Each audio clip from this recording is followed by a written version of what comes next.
पंजाब में नया आई बहरान सामने आ गया। बजट दूसरे दिन भी पेश नहीं किया जा सका। गवर्नर और स्पीकर ने असम्बली के अलहदा इजलास मुख्तलिफ मकामात पर तलब कर लिए। स्पीकर ने दोपहर 1 बजे असम्बली में और गवर्नर ने 3 बजे ऐवान इकबाल में इजलास तलब कर लिया।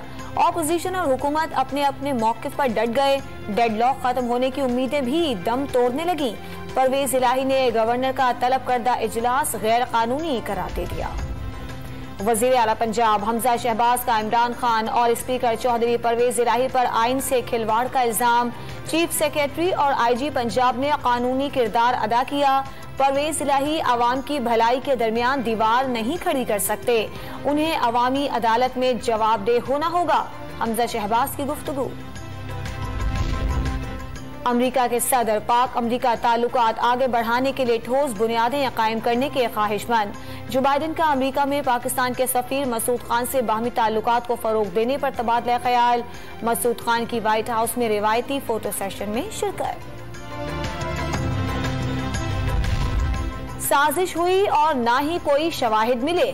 कौमी सलामती कमेटी के इजलास में शुरका को मुफस्सिल अंदाज में बताया गया, किसी साजिश का कोई सबूत नहीं है। शेख रशीद का बैरूनी मरासले से मुतालिक बयान दुरुस्त नहीं। साबिक सदर परवेज मुशर्रफ की सेहत अच्छी नहीं। इदारे और क़यादत का मौक़िफ़ है, उन्हें वापस आना चाहिए। फैसला अहले खाना को करना है। तर्जुमान पाक फौज की गुफ्तगू। सिंध में सरकारी मुलाजमीन को बड़ा रिलीफ। बुनियादी तनख्वाह में 15% इजाफा। एडहॉक अलाउंस देने का ऐलान। एडहॉक रिलीफ भी बुनियादी तनख्वाह का हिस्सा बनाया जाएगा। ऑपोजिशन के शोर शराबे में सिंध का 33 अरब रुपए खसारे का बजट पेश। वजीर आला सिंध मुराद अली शाह ने मीज़ानियों को गरीब दोस्त बजट का नाम दे दिया।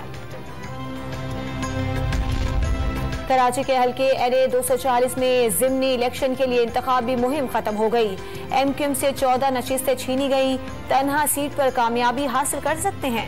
MQM पाकिस्तान के रहनुमा खालिद मकबूल सिद्दीकी का इंतखाबी मुहिम से खिताब। हुकूमत ने पेट्रोल मजीद महंगा करने की तैयारी शुरू कर दी। पेट्रोल की कीमत में इजाफे का ऐलान आज होने का इम्कान। IMF की शराइत पर हुकूमत ने इनकम टैक्स बढ़ाने पर भी गौर शुरू कर दिया। 2 लाख रुपए से ज्यादा तनख्वाह पर टैक्स शरह बढ़ाने की तजवीज। 1 लाख तनख्वाह पर टैक्स छूट बरकरार रहेगी। और मुल्क भर में आज से प्री मानसून बारिशों की पेशगोई। महकमे मौसमियात को शहरी इलाकों में अर्बन फ्लडिंग और बालाई इलाकों में लैंडस्लाइडिंग के खदशात।